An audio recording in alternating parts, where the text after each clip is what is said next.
Good morning. Welcome to the webinar, Improving Workplace Safety with Immersive Learning.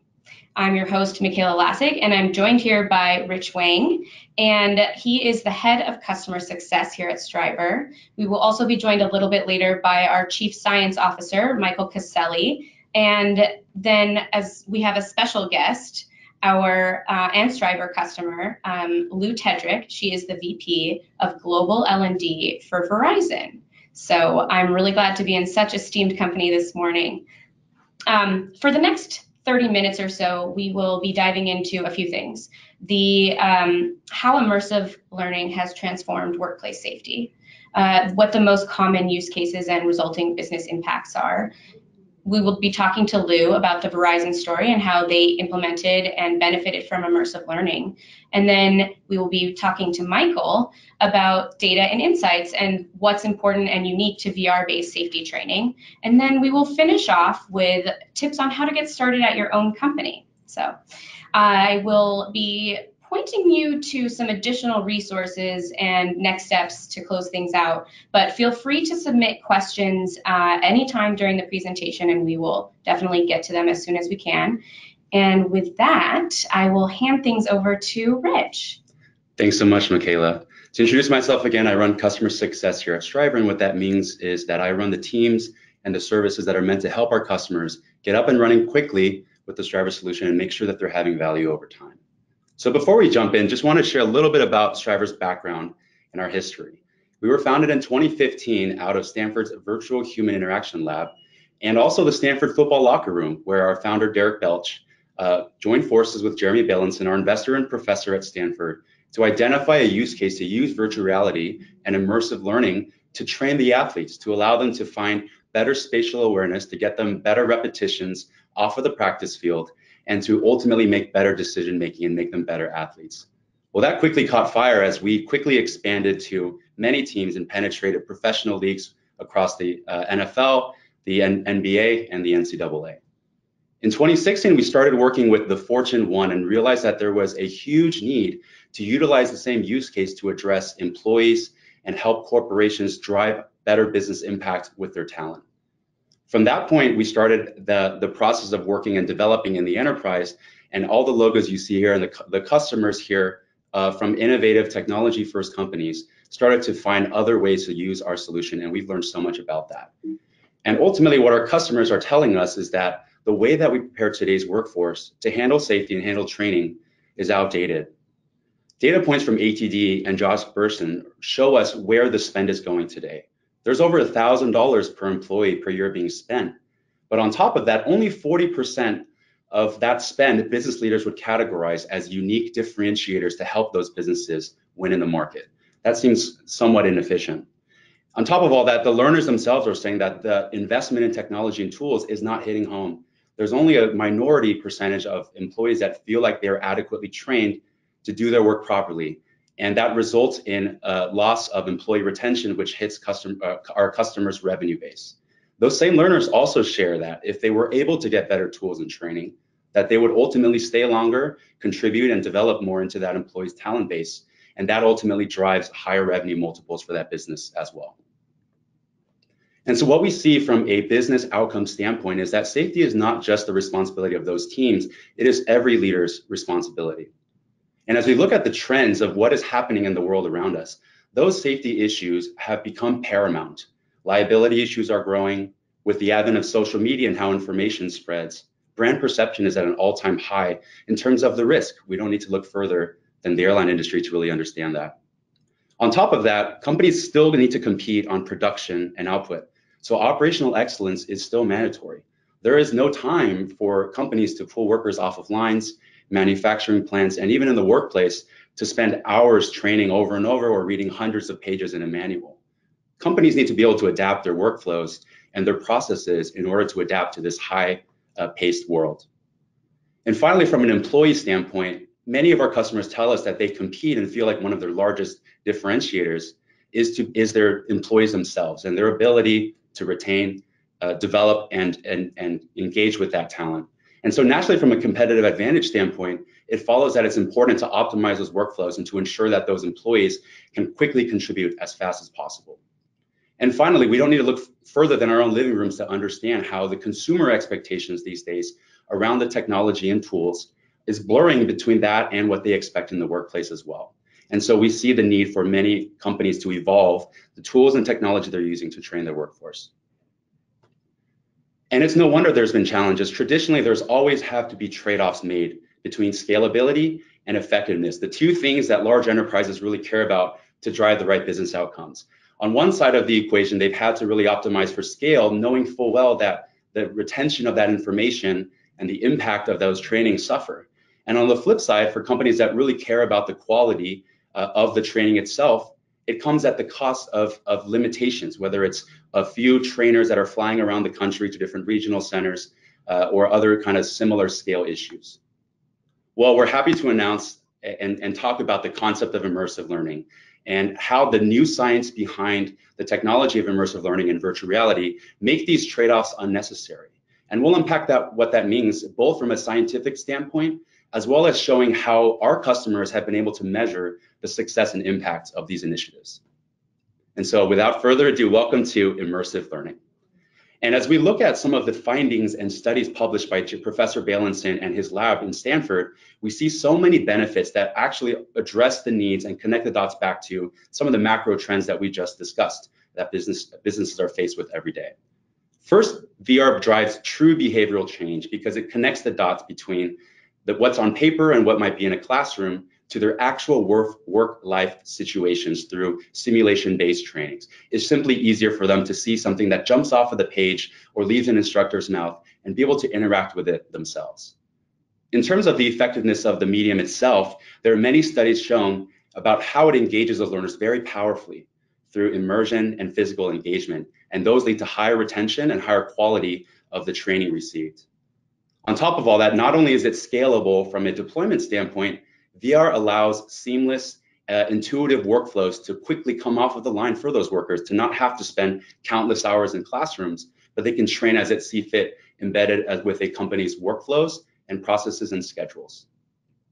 VR also provides safe access to very difficult situations, which for the first time are really able to be unpacked by training. And we'll hear a lot more about this as we interview Lou and understand the work that Verizon has done in this space and in this use case. And last but not least, VR as a technology and a device really enables a whole new dimension of insight and data and analytics, everything stemming from how a learner is interacting in the experience, as well as where they are looking with their head in the headsets. All of that unlocks the ability to drive macro insights about how this is doing for the business and the impact there, but also on the micro level for that specific learner to understand what they can do better next time. And as mentioned, it's not just the science that we are finding value. Our customers are telling us they are finding ways to measure the impact of Stryvr's solution on their bottom line. And what's notable about these four companies here is that they are in very different industries and they have very different strategies, yet they're still able to find many ways to measure success. Those same customers and many more are also helping us paint the map about all the other mission critical use cases that can be found by adopting Strivr and leveraging immersive learning in their businesses. Everything stemming from operational efficiency to customer service to how your employees interact with each other. All of these pillars are truly industry agnostic because every business leader can relate to these different challenges and needs for their employees. Today, we're going to focus on health and safety. And what you're seeing here as a screenshot is what we'll unpack further, which is how Verizon uses emergency situation training, robbery training, to enable those employees at retail stores for an unfortunate situation that does occur. What are the best practices to follow in that situation? There are many other ways to leverage safety use cases as well. Everything stemming from hazard identification, of spotting dangerous machinery or zones or equipment in an employee's place of work, to safety procedures, whether it's what are they supposed to do in that environment, or even the safe maintenance of tools through lockout tagout training. And before we introduce Lou and chat with her more about her perspective and story with Verizon and Strivr, this is a little bit more of a glimpse to set the stage into exactly how Verizon has employed immersive learning in their stores. And what you see here is their ability to manifest an emergency situation throughout the employee's life cycle, everything from the store opening and the procedures associated to snatch and grab to the end of the store closing as well. And that not only gives the retail store workers and employees ability to create additional repetitions, but it also shows them different nuances in how they should act or how they should respond depending on the time of day. All right, welcome Lou from Verizon. First things first, why don't you tell us a little bit about yourself and your role at Verizon? All right, sure, Rich. So I'm the VP of Global Learning and Development for Verizon, which means that I manage all the learning and development for the enterprise, meaning all of our frontline rep training, our leadership training, and then all the infrastructure for learning, the LMS, all the different vendors that we work with. So pretty much soup to nuts. I've got responsibility for that. And we're, at this time, a little over 800 employees worldwide, supporting learners inside the company. And then we have a very large population of folks outside of our organization, some of our resellers, contractors, et cetera. That's great. Very comprehensive, and talk about impact. Let's first set the stage. So if you could tell us more about what things looked like at Verizon before Strivr. What was going on that led you to want to explore new solutions? Yeah, so last December, so a year ago December, we as a learning organization decided that we wanted to start looking at opportunities for AR and VR for learning. And this was being driven by our need to feel like we were advancing technology for learning, but also as a company that was moving into 5G, we wanted to be one of the first then to use our own technology for ourselves. So we held a design thinking hackathon for AR and VR use cases for learning. And this was done virtually with my team across the country. They had to, we applied design thinking methodology, and then they had to pitch use cases to myself and other leaders for AR and VR learning solutions, and we identified 4 specific solutions. So they all had to have a business problem that we were trying to solve, the learning approach that we would take, and then a very rough estimate of business impact return on investment. So we landed on 2 different AR solutions that we wanted to explore and 2 VR solutions. And the VR solution that we worked with Stryver was specifically our Safe VR, which was addressing issues we were having on safety training for our stores who were experiencing robberies. So that was the genesis of it. Got it. Yeah, it sounds like a very innovative approach that's in line with your culture of looking at technologies and making sure you're part of that first wave, which is really exciting. Yeah. And it sounds like even with the hackathon, there was a selection process. I mean, what stood out to you about Strivr? What was different or interesting to you, memorable about it that led you to select Strivr?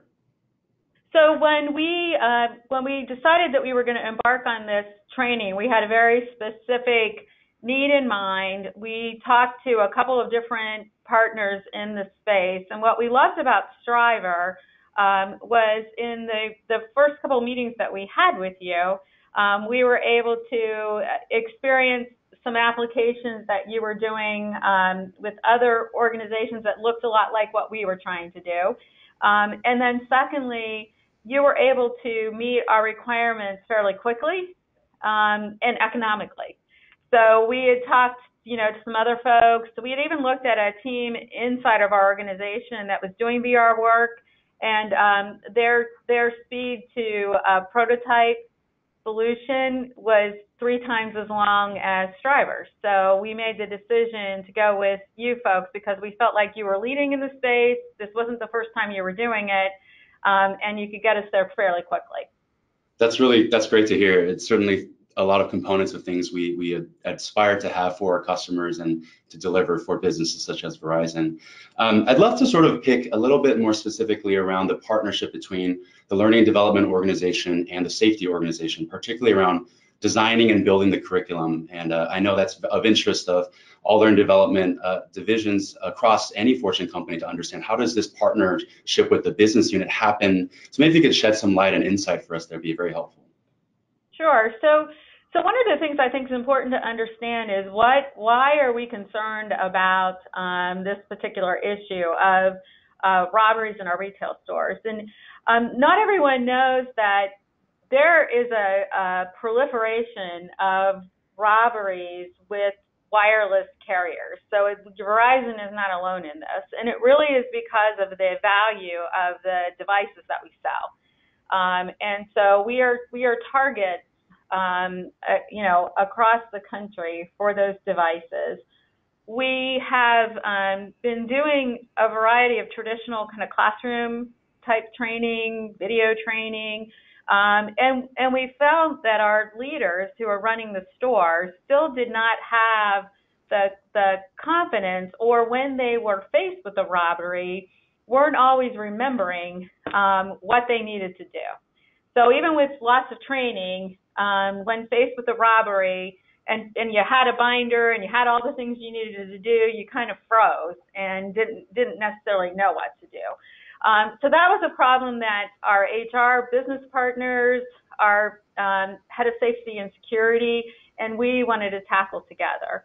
And so through all the work that we had done in understanding the power of VR, we thought this was a perfect scenario to build the muscle memory, build the confidence.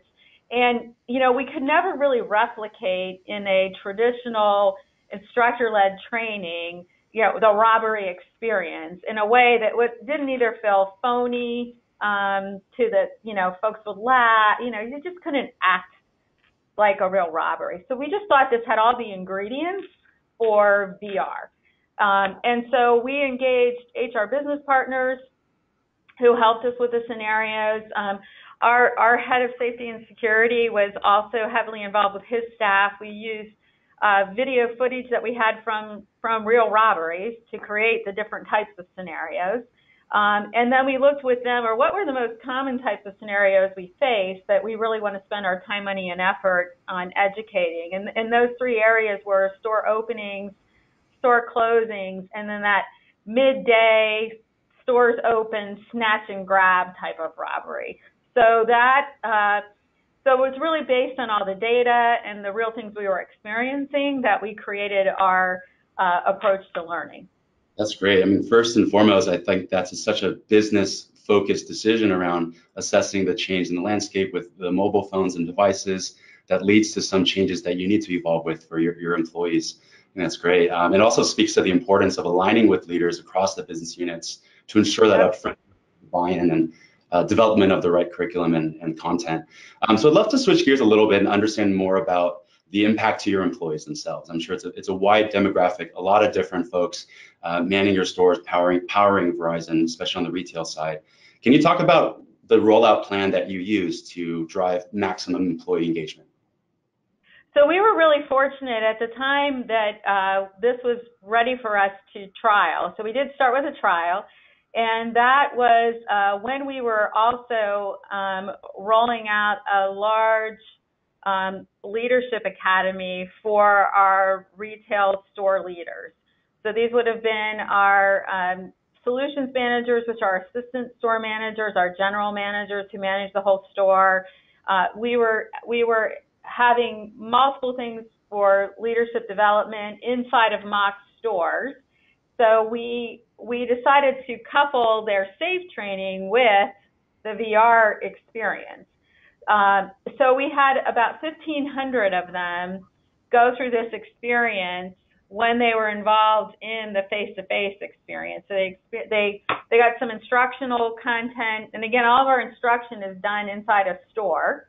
And then they experienced the VR, and we had them experience all three scenarios with breaks in between to, have an opportunity to debrief. So you may have gone through the store opening VR experience, then we'd stop and have them debrief what they learned.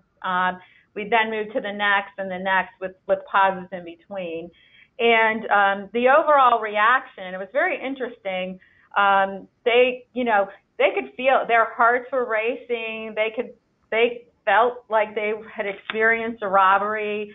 In the first instance, many of them recognized I wasn't completely following what I should have. I missed certain things that I should have been looking for. But by the time they got to the third one, the amount of of confidence that they gained was just astronomical. Because again, they had 3 experiences to apply what they were learning, and they could feel themselves getting more confident as each one progressed.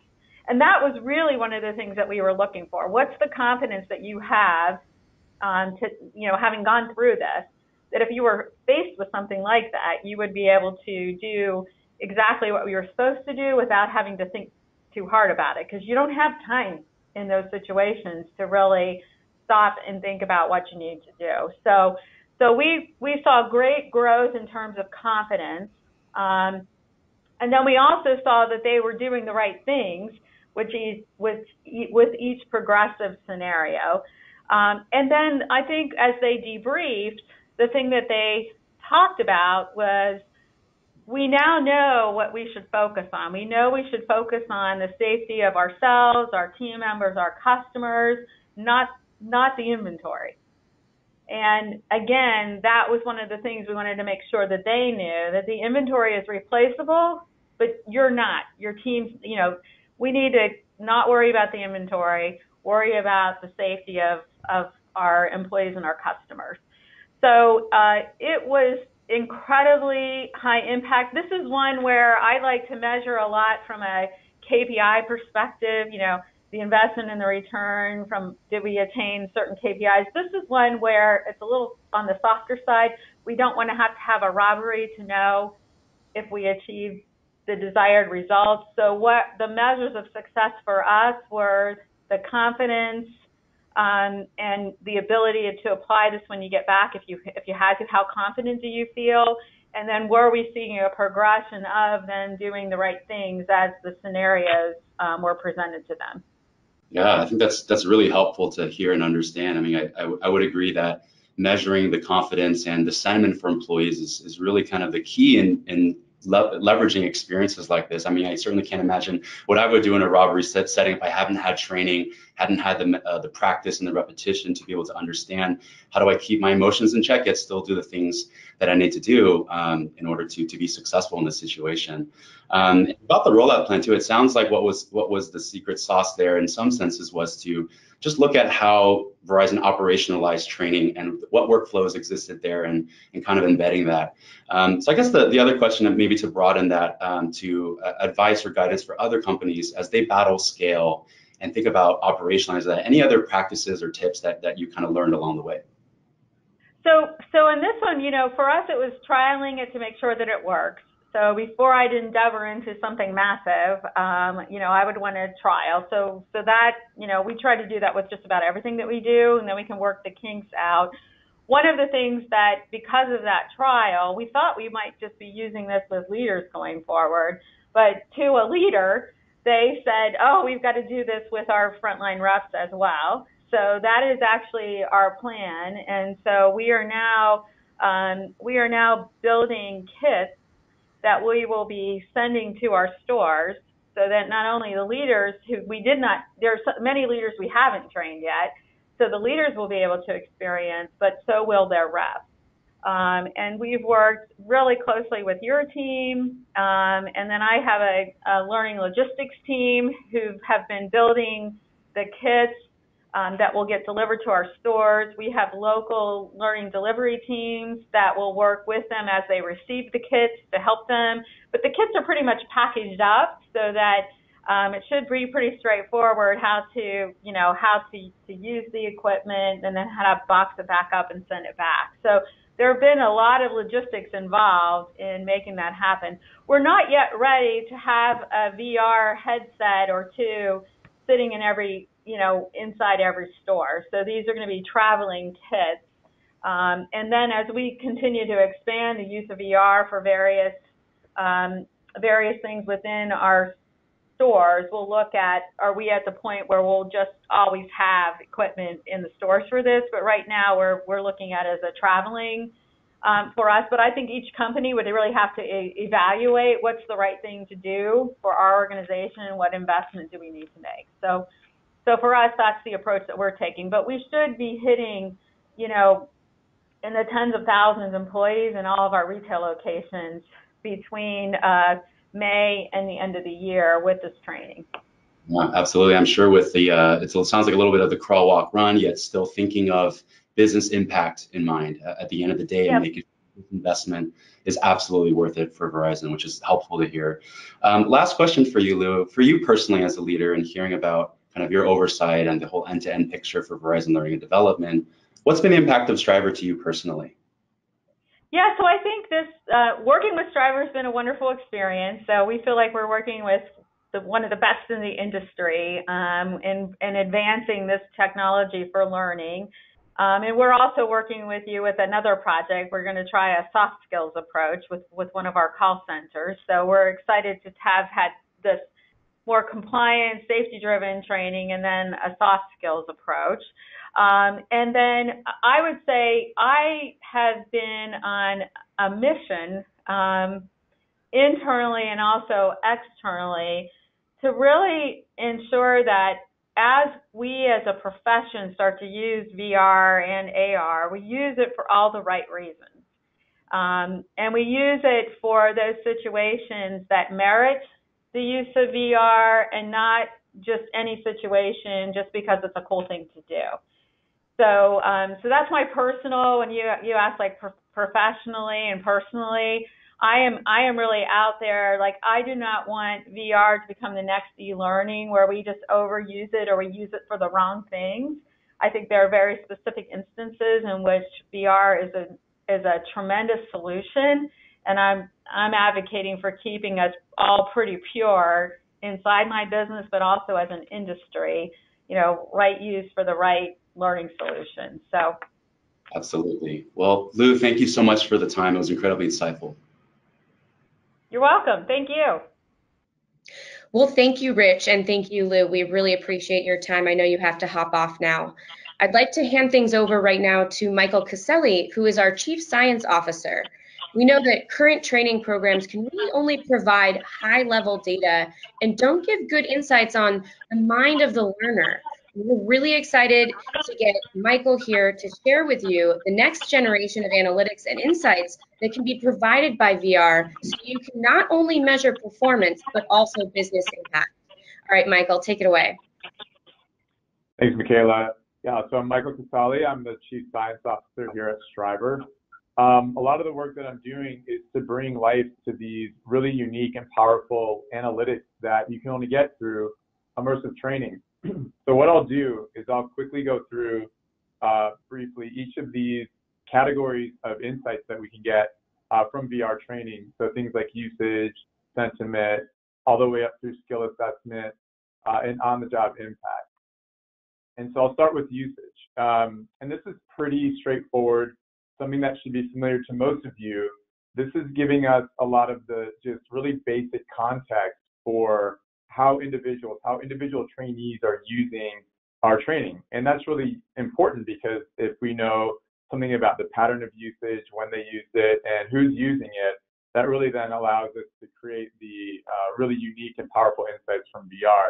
So this is just a lot of the tracking of what's going on with training implementation. And then, of course, we get to this next level of insight, which is what we're calling sentiment analytics. This is really powerful because this really lets us understand from the trainee's perspective how they view the training. And so we can get really good information around how engaged they are with the experience and how much they like the experience, which is critical, right? If your trainees aren't coming to training and they're not really engaged with the experience, it's unlikely they're going to get what they need from that training. But we can also get information around how confident they are, how well prepared they are for the skills that we're trying to train, so that when they go onto the floor, when they're in those high impact, high stakes situations, they feel confident, they feel prepared. And this is mostly through survey-based types of data. And here's an example of some of the work we did with Verizon and what this data looks like. So we'll give them surveys that are sometimes quantitative in nature. So, you know, how engaged, how prepared did you feel? But also, you know, these are just open-ended responses. In this particular instance, it was really critical that the trainees themselves felt like they were in that situation, that their emotions were aroused, that maybe they even felt a little scared and terrified because this is a scary situation. We know that it's best to train people in those environments for which they're going to have to perform. So instead of trying to role play or just tell them in words how to handle a robbery situation, we can actually go through, put them in that situation, and then they tell us, hey, this actually felt like we were replicating those real world emotional states. And we know that's critical for learning. So that's really important, critical feedback for us to know that we're making an impact on that real world behavior. And then the next category of analytics is what we're calling skill assessment. And again, this is something that will probably be familiar to most of you. This is really our ability to measure the actual direct skill that we're trying to train. In the case of Verizon, this was a robbery experience, so we wanted to know that they understand and were they prepared to go through the procedures that they were supposed to follow during that robbery. What's unique and what's really important and different about what we're doing when it comes to skill assessment is we can actually start to understand better what people will do in the actual situation of interest. And so I'll show you in a moment an example of what this looks like. But at some point, we're going to know the difference between what people think they know in kind of this paper and pencil format versus how they would actually perform in these real life scenarios. And so this skill assessment that we're doing combined with these unique VR analytics that we have, things like attention behaviors and engagement behaviors, allow us to really unlock what's going on with that learner. Are they really prepared in those high stakes, high impact situations like a robbery? And so I'll give you an example. This is just a really simple slide showing you performance across all of the trainees that were in that Verizon robbery experience on a question by question level. So in that experience, the trainees are being prompted during various points in the scenario to tell us, hey, what do you do here? What are you supposed to do? And by and large, performance was good. You can see there's a few questions, question 2, question 9, that weren't as good. What I want to focus on here is question 6 in the middle.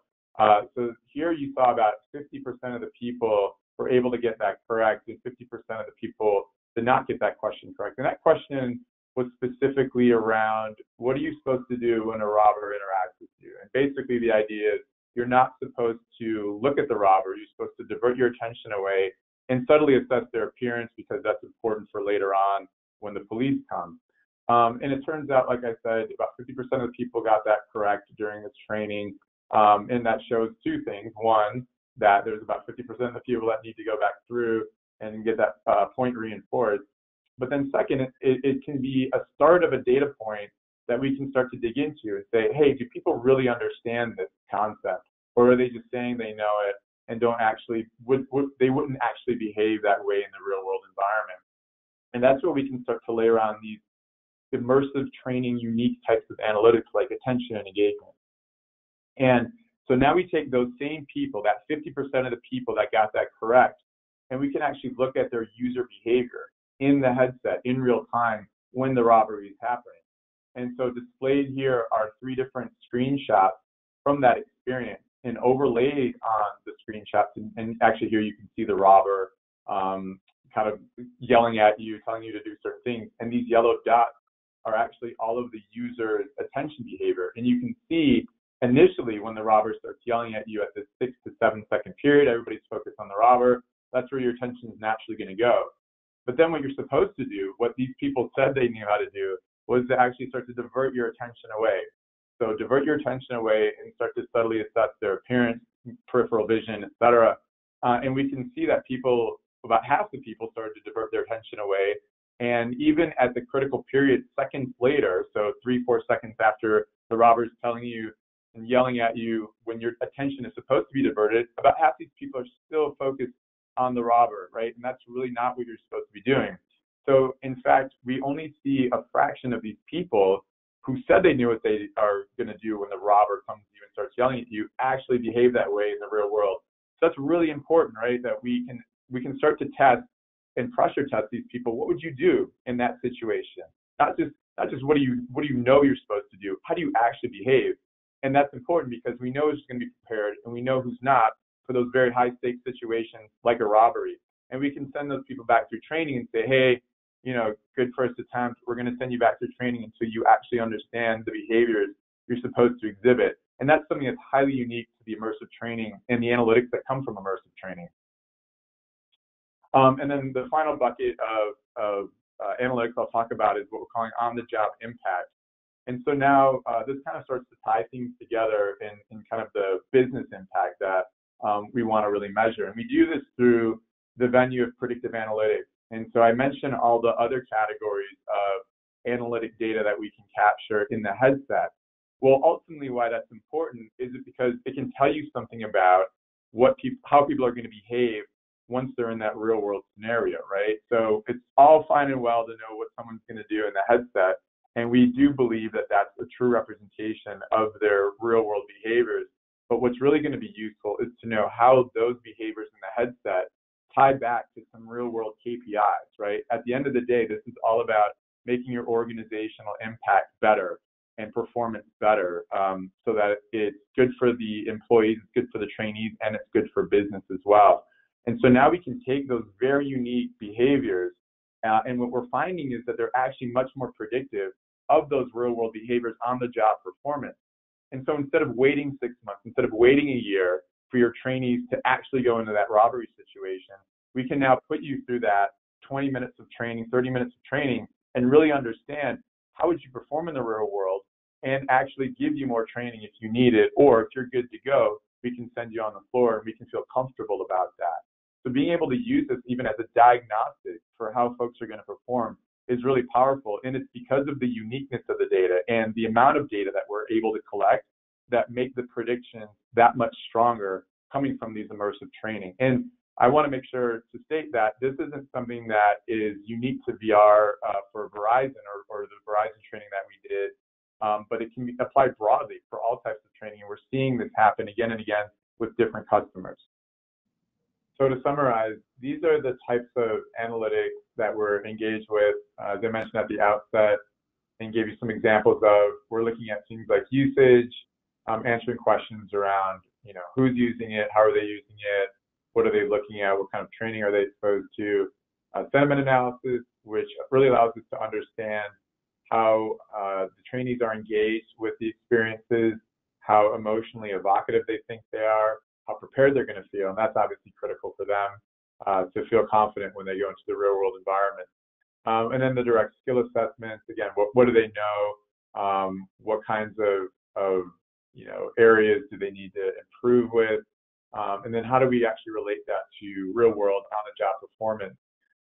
And then importantly, we layer on these attention and engagement types of analytics. And these are the unique immersive analytics that we feel really strongly will be able to inform and give insight into what people actually know. So it's not just them responding, I think I know this particular skill or answer the question in a certain way. We can look at their attention, we can look at their engagement behaviors and truly get better insight into what they know and how they would behave in the real world environment. And then finally, the on-the-job impact, again, being able to connect all the things that happen in the headset to the real world behaviors of interest. So we can start to look at how does the VR skill assessment, the VR attention, how does it relate to and predict what's going to happen in the real world? And we know that that's critical. And so this gives you a really good snapshot of the types of analytics that we're up to and why we think the immersive training analytics are going to be really impactful above and beyond what's currently happening in the world of training right now. Awesome. Great. Well, thank you, Michael. We really appreciate it. Now I'm going to hand it over to Rich so that you can learn how to get started. Rich, take it away. Thanks so much. In terms of how to get started with Strivr, well, as we mentioned, we really want to focus on the business objectives you are solving. It's critical to us that we don't implement a shiny new toy of a new type of technology, but we are truly solving problems that your business cares about and can drive the bottom line. And so as it relates to defining the business objectives, selecting the right use case across many that we've discussed throughout this webinar, as well as establishing the success metrics, we want you to know that we're here to partner with you. And what you see here with immersive learning is that it's much more than just the content itself. We've learned over time the importance of having in-house instructional designers that specialize in what it looks like in virtual reality to help with curriculum design, to having Hollywood folks and production folks based in Los Angeles that help with producing the content to a very high quality. We also have our teams in customer success, whether it relates to our support teams, our implementations, and customer success managers to help you truly set up and adopt this solution.